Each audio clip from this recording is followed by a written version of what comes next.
sommes de retour pour Rendez-vous matin avec mon invité ce matin, Christine Marchand. Bonjour.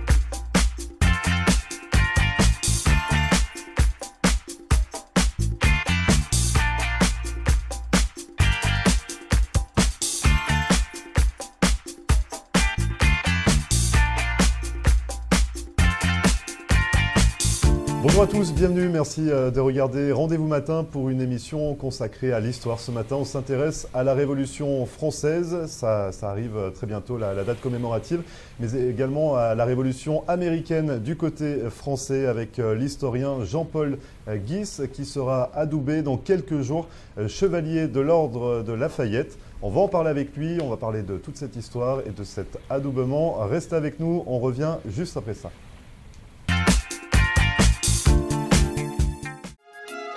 Mes amis, si vous amenez votre partenaire à Jimbo's Restaurant, elle ne vous quitterait jamais. Un endroit romantique au bord de l'eau avec les meilleurs fruits de mer.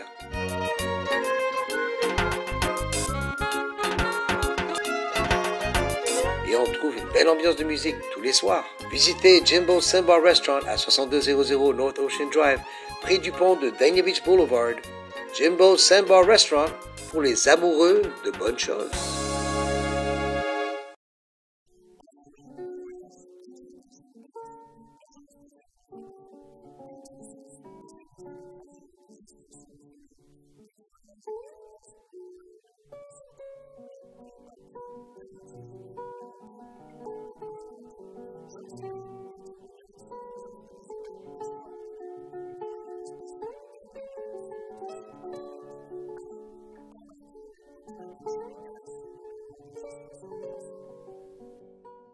Richard's Motel Family of Lodgings est une entreprise de services qui offre différents types d'hébergements répartis sur 7 complexes dans les régions de Hollywood et Hallandale Beach.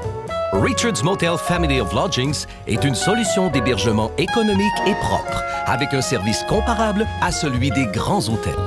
En affaires et en croissance depuis 25 ans, l'entreprise propose un minimum de 144 unités, en des complexes avec chambres standards ou appartements d'1 ou 2 chambres à coucher parallèles. Notre entreprise regroupe différentes unités de motels, hôtels, des studios condos magnifiques, vastes, confortables mais sans le grand luxe et les coûts inhérents aux hôtels de renom, des appartements pour du court, moyen et long terme. Richard's Motel Family of Lodgings. 1-800-742-4431. 1-800-RICHIE-1. Visionnez notre site Internet à richardsmotel.com.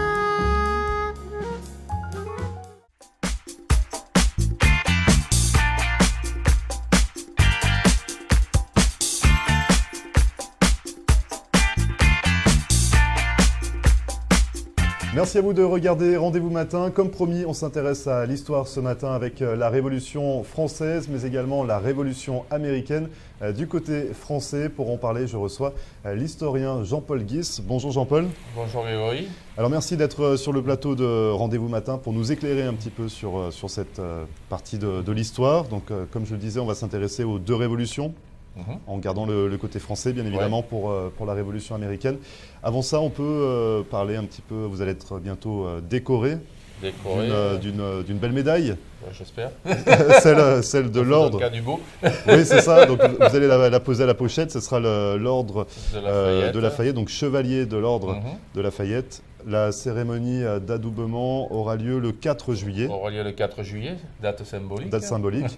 Donc ça va se passer sur Miami. C'est une soirée sur invitation. C'est une soirée sur invitation, une soirée privée parce qu'il y a des places limitées. Oui.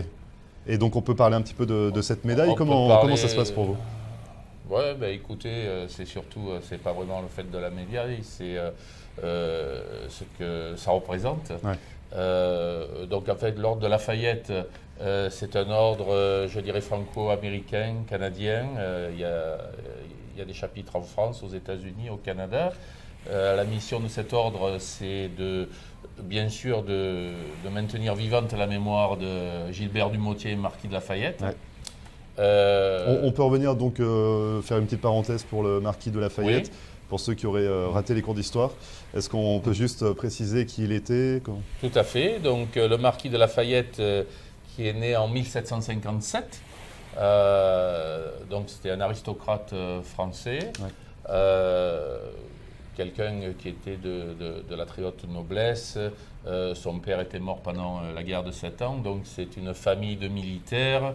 Il va devenir officier à l'âge de 13 ans. Ensuite, comme marquis, il va aller à Versailles, où malheureusement il va s'ennuyer parce que c'est quelqu'un qui aime beaucoup l'action. On s'ennuie à Versailles. Voilà. Et donc à la cour de Louis XVI. Et donc il va partir en affectation dans l'est de la France, et c'est là qu'un jour, dans un régiment commandé par un ami de son père, dans les bras duquel son père est décédé d'ailleurs, et là il va connaître un membre de la famille royale d'Angleterre qui va parler des problèmes que les Anglais ont avec les colons en Amérique. Donc outre-Atlantique. Outre-Atlantique. Et donc le marquis de Lafayette, qui est un idéaliste épris de liberté, donc en fait c'est un aristocrate républicain. Il va se passionner pour cette cause, et à partir de là, il va y avoir tout un enchaînement de circonstances. Il va rencontrer des représentants des États-Unis comme Benjamin Franklin, qui était venu en fait recruter des professionnels, des officiers professionnels, parce que si les colons d'Amérique avaient quand même de l'argent, ce qui leur manquait par rapport aux Anglais, qui avaient une des meilleures armées du monde, avec l'armée française, bien sûr, c'était des officiers professionnels, et ils venaient pour recruter des professionnels. Le marquis de Lafayette, en fait, qui a 19 ans, n'est pas un officier chevronné. Il est tout jeune à ce moment-là. Il est tout jeune, mais il est très riche. Il est immensément riche parce qu'il a hérité d'une très grande fortune de son grand-père. Et donc, en fait, il ne va rien demander aux États-Unis. Au contraire, il va acheter des armes. Il va apporter du soutien. Voilà, il va apporter un soutien à la fois financier. La seule chose qu'il demande en arrivant là-bas, c'est le grade de général. Donc, ils sont un peu circonspects. On lui donne en fait finalement son grade de général à cause de son argent, mais sans commandement. Et je dirais, il va finir par faire ses preuves sur le terrain. Il va y avoir une chimie avec Washington. Donc il a eu un rôle très important quand même dans la Révolution américaine. Voilà, il va, je dirais, gagner ses lettres de noblesse à la bataille de Brandywine, où il va être blessé de façon héroïque. Et à partir de là, on va lui donner un commandement. Il va être nommé major général, et il va commander une troupe effective de l'armée américaine. Et donc... voler de victoire en victoire pendant la guerre des indépendances. Et pour revenir au côté français, on avait évoqué également un rôle de dictateur en France, qu'il avait refusé. Voilà, c'est, je dirais, beaucoup plus tard, parce que Lafayette est mort en 1834 à l'âge de 76 ans, donc c'est quelqu'un qui a connu la Révolution américaine, la Révolution française, où il aura joué un rôle très important, donc c'est pour ça qu'on l'appelle le héros des deux mondes. Parce qu'il a joué un rôle dans les deux révolutions. Dans les deux révolutions.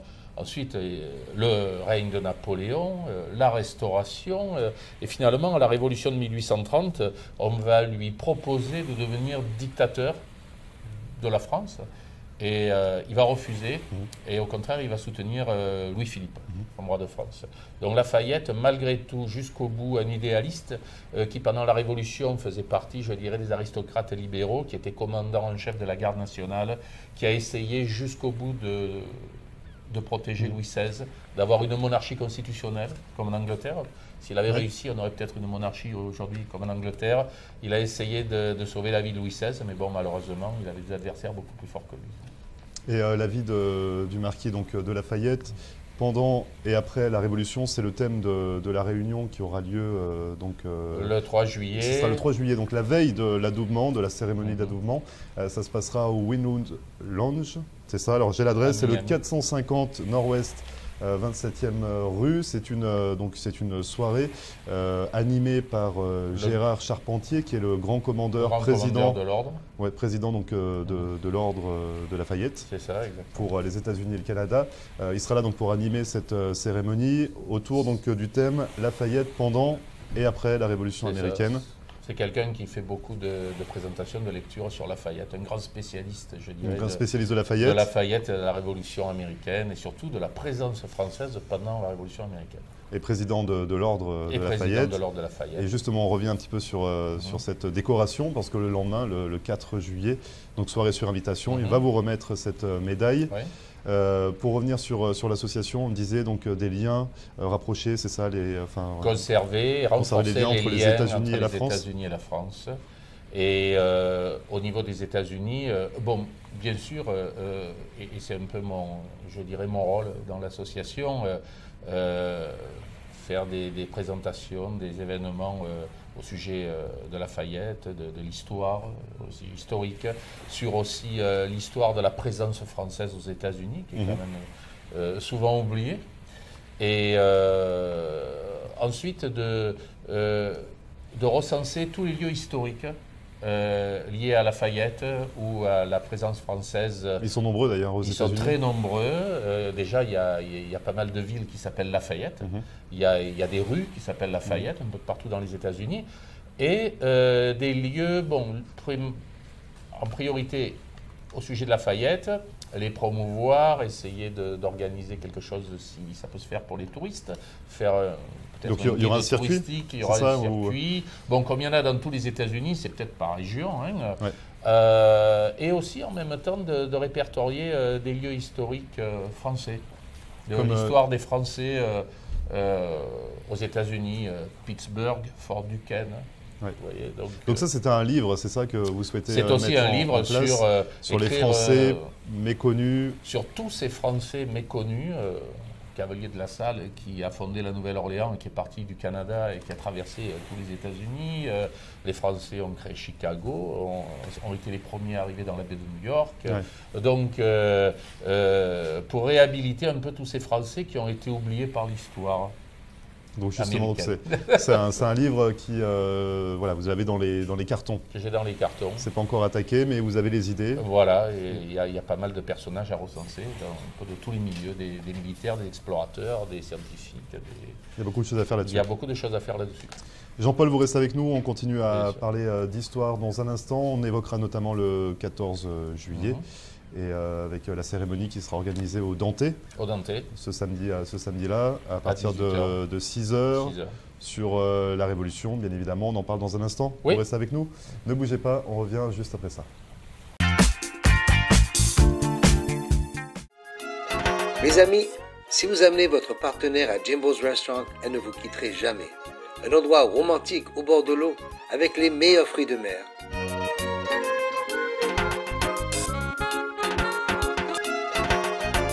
Et on trouve une belle ambiance de musique tous les soirs. Visitez Jimbo's Sandbar Restaurant à 6200 North Ocean Drive, près du pont de Dania Beach Boulevard.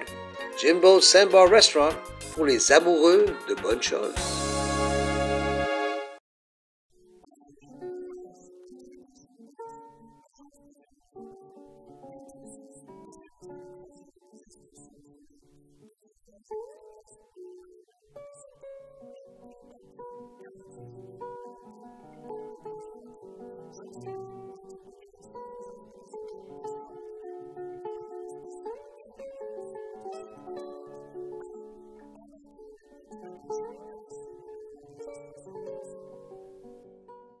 Richard's Motel Family of Lodgings est une entreprise de services qui offre différents types d'hébergements répartis sur 7 complexes dans les régions de Hollywood et Hallandale Beach.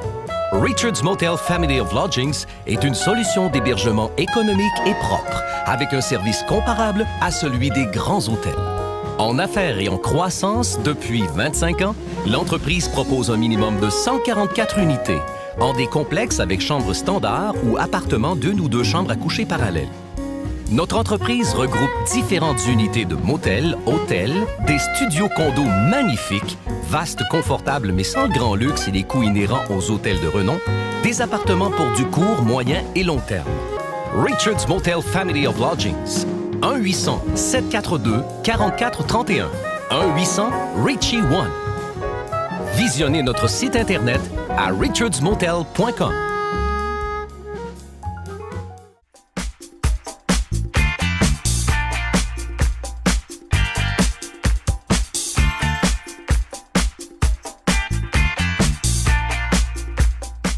Merci à vous de regarder Rendez-vous matin. Je suis toujours en compagnie de Jean-Paul Guis, historien. Je vous appelle chevalier? Non, pas encore. Pas encore. Faut attendre. Donc Jean-Paul Guis qui sera décoré de la médaille de l'ordre de Lafayette. Je vais arriver à mettre tout ça dans le bon ordre. Donc justement, ça va se passer le 4 juillet. Une cérémonie sur invitation. La veille, je le rappelle, il y a une soirée organisée au Wynwood Lounge, 450 Nord-Ouest, 27e rue à Miami, présentée par Gérard Charpentier, le grand commandeur et président de l'ordre de Lafayette. Donc une soirée sur le thème Lafayette pendant et après la Révolution américaine. Donc ça, c'est le 3 juillet. Vous serez décoré le lendemain. Ouais. Et puis 10 jours après, le 14 juillet, vous serez au Denté. Au Denté, à Liguieri. Donc ce sera le samedi à partir de 6h. De 6h. Comme chaque année, ce sera votre troisième année. C'est ma troisième année au Denté à faire une présentation d'une vingtaine de minutes. Avec pour thème la Révolution. La première année, c'était la prise de la Bastille. Ouais. L'année dernière, c'était la terreur. Et cette fois, ce sera la vie quotidienne au temps de la Révolution. Donc la vie quotidienne au temps de la Révolution, qu'est-ce qu'on a? Ce sera des anecdotes? Il y aura bien sûr des anecdotes. Au passage, quand vous alliez au restaurant à la Révolution, qu'est-ce que vous mangiez? Pour ceux qui pouvaient se payer le restaurant, parce que le peuple était, je dirais, malheureusement, assez dans la misère. Donc il faut attendre le 14 pour le savoir, c'est ça? Voilà, mais disons dans les thèmes, je parlerai aussi du divorce, puisque c'est pendant la Révolution qu'on a créé une loi sur le divorce, et il y avait des gens qui se divorçaient et qui se remariaient tous les mois, au point que Napoléon avait mis le holà sur cette loi. Donc le divorce était devenu courant, pratiquement. Le divorce était devenu courant, souci de liberté. Le calendrier révolutionnaire, floréal, germinal, nivose, ventose, qui était, je dirais, très poétique. Bien sûr, la Révolution était anticléricale, donc ils avaient créé le culte de la déesse raison. Et puis aussi, je dirais, dans la vie de tous les jours, les hommes de 18 à 45 ans, ils allaient découvrir ce qui allait être plus tard le service national, c'est la levée en masse. La France était menacée sur ses frontières et à partir de là, il y avait la conscription avec, je dirais, tous les côtés négatifs et répressifs que ça pouvait impliquer si vous refusiez d'y aller. Sinon, les noms, les rues changeaient de nom. À Paris, la place Louis XV devenait la place de la Révolution, qui sera plus tard la place de la Concorde. Rue Saint-Honoré devient la rue Honoré. Donc ça, c'est pendant la Révolution. Voilà, c'est pendant la Révolution. Donc, pendant toute la Révolution, la vie quotidienne des Français, qui était, suivant les périodes pendant la Terreur, c'est vrai qu'on ne s'amusait pas trop. Ouais. Mais après la Terreur, il y avait le Jardin des Délices qui avait été créé dans Paris. Et donc là, c'était une frénésie d'amusement, les restaurants, les tripots, les salles de jeu, les balles. Ouais, les gens se relâchaient pour oublier tout ce qui s'était passé, les merveilleux et les merveilleuses qui refusaient de prononcer les airs parce qu'il y avait le mot révolution. Ouais. Et pour pas s'écorcher le gosier, donc eux, c'était aussi un retour, je dirais, quelque part vers la noblesse et le raffinement, puisque pendant la Révolution, par réaction, tout raffinement avait été banni. On n'appelait plus les gens monsieur, on vous appelait citoyens. On ne se vous voyait plus, on vous tutoyait. Donc la société avait bien changé. Et donc ces gens qui faisaient quand même partie de la société aisée avaient un besoin de retourner à la culture et au raffinement qui était connu, qui caractérisait quand même l'Ancien Régime. Donc tout ça, on va pouvoir le découvrir, voilà, l'apprendre ou le réapprendre finalement. Ouais. Grâce à vous, ça se passera le samedi 14 juillet au Denté. À 6h au Denté, donc une présentation de 20 minutes, comme vous le disiez, ensuite suivi par animation, de la musique. La musique, du bon vin, j'espère. Je n'osais pas le dire, il y aura quelque chose à boire, avec modération, bien évidemment. Pour revenir sur l'histoire, qu'est-ce qui vous passionne finalement? Quelle est la partie parce que là, on parle de la Révolution française, 14 juillet oblige. Quelles sont les parties finalement de l'histoire qui vous ont le plus marqué, le plus... En fait, moi, ce que j'aime, je ne dis pas avant tout, parce qu'avant tout, je suis un gros passionné d'Antiquité. Je dirais les Sumériens, Rome, la Grèce antique. Mais à part ça, c'est l'histoire de France. Et l'histoire de France, je l'aime du début jusqu'à nos jours. C'est un roman, je dirais. Je trouve que, bon, peut-être c'est parce que j'ignore, mais je trouve qu'il n'y a pas beaucoup de pays où il y a une histoire aussi intéressante avec des personnages aussi hauts en couleur. Donc l'histoire de France, depuis Vercingétorix, les chevaliers, le Moyen-Âge, les grandes découvertes, la Renaissance, enfin tout. J'aime beaucoup aussi en histoire l'histoire militaire. Et j'ai fait des présentations d'ailleurs pour le bicentenaire de la bataille de Waterloo. J'ai fait une présentation sur la bataille de Waterloo. Donc voilà, mais en histoire, je dirais, je suis un passionné d'histoire, je suis un généraliste. Voilà, je n'aime pas me cantonner à une partie ou une période. Voilà, une période, parce que je trouve que c'est dommage, on ne regarde pas le reste. Et on a de quoi faire durant toute une vie finalement. Et on a de quoi faire durant toute une vie, et on n'apprendra jamais tout. Si tous les jours on peut apprendre quelque chose, c'est bien, et il y aura toujours quelque chose de très intéressant.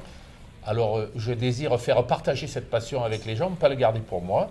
Et donc, à chaque fois que je trouve une petite anecdote ou quelque chose qui sorte des grands livres d'histoire, et bien mon intérêt, c'est de faire partager aux gens, d'en parler, d'attirer leur attention. Et justement, vous faites partager une partie de l'histoire également avec les Huguenots français. Donc ça, on peut le découvrir chaque mois dans le Courrier de Floride. Donc ça date depuis plus d'1 an. Oui, depuis mai 2017, puisque le 1er mai 1562, les Huguenots arrivent à la rivière de Mai, à la hauteur de Saint-Augustin.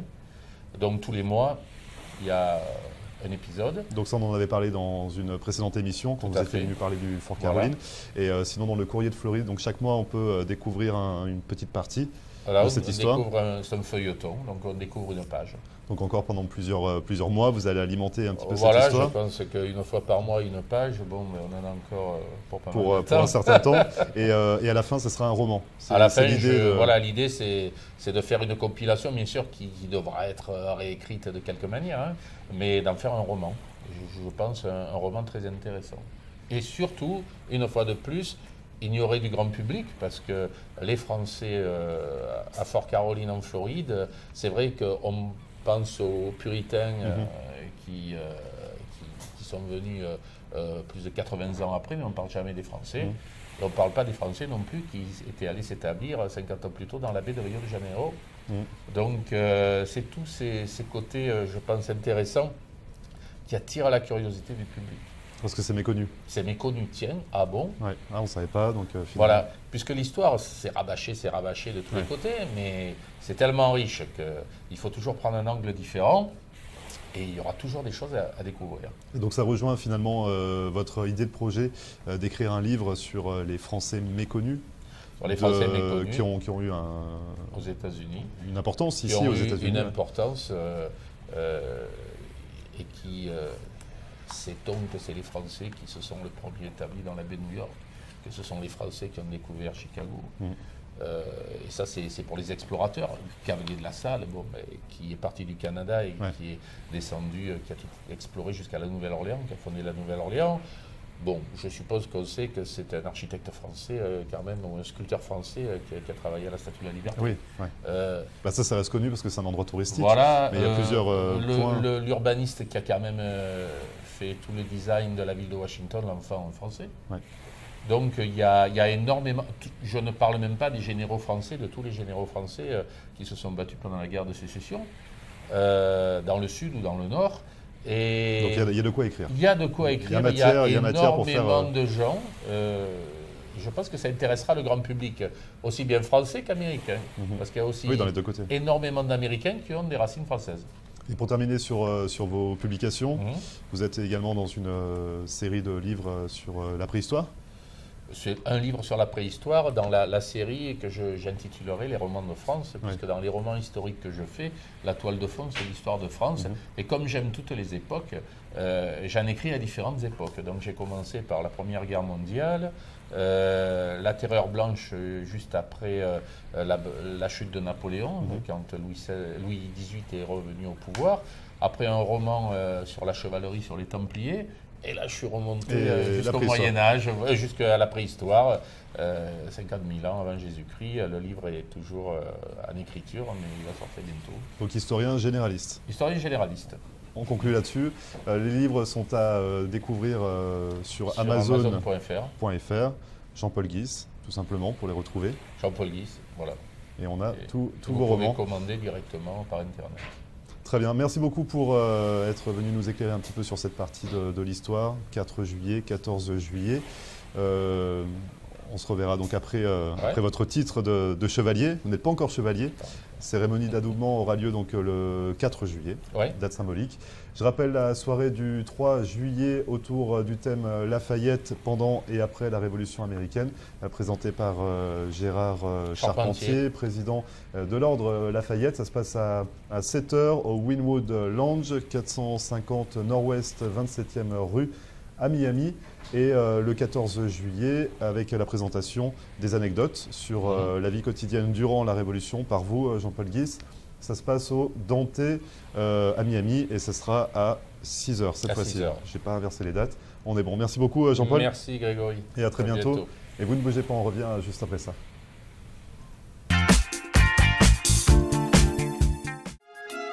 Mes amis, si vous amenez votre partenaire à Jimbo's Restaurant, elle ne vous quitterait jamais. Un endroit romantique au bord de l'eau avec les meilleurs fruits de mer.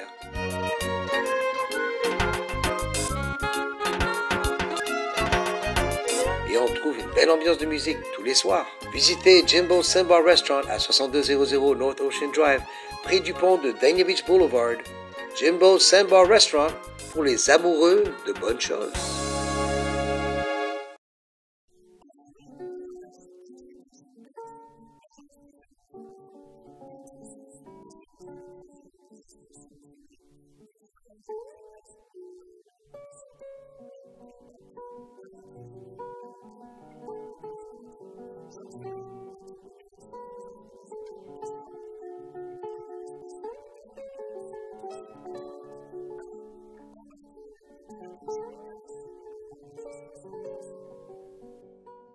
Richard's Motel Family of Lodgings est une entreprise de services qui offre différents types d'hébergements répartis sur 7 complexes dans les régions de Hollywood et Hallandale Beach.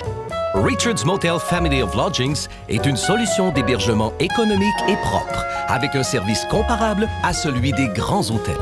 En affaires et en croissance depuis 25 ans, l'entreprise propose un minimum de 144 unités, en des complexes avec chambres standards ou appartements d'1 ou 2 chambres à coucher parallèles.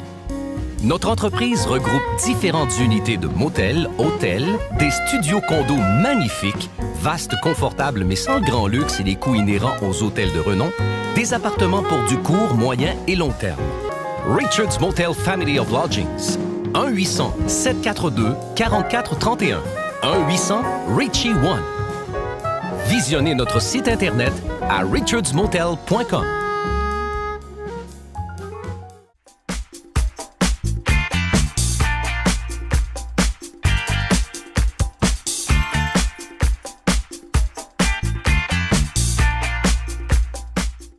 Merci à vous d'avoir suivi Rendez-vous Matin, c'est fini pour aujourd'hui. Cette émission, comme à chaque fois, est à retrouver en podcast sur notre page Facebook, mais également sur YouTube. Pour nous contacter, floride.tv@gmail.com. En attendant, je vous souhaite une excellente journée et on se retrouve demain dès 9h pour une nouvelle émission. Très bonne journée et à demain. Et voilà, nous sommes de retour pour Rendez-vous Matin avec mon invité ce matin. Christine Marchand, bonjour.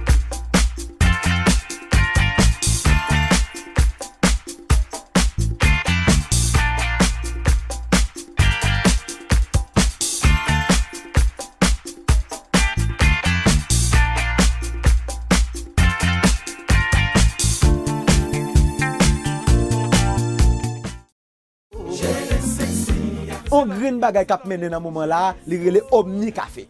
Vente lan 3 gros, cycle lan sorti pour péter fialou, ou senti corps pas balancer, les matins les pour lever, c'est non piqué devant, ou senti toujours gon fatigue, ou gon gros sec kap bateau, tout diet ou essayer faire, rien pas marcher. Omni Café.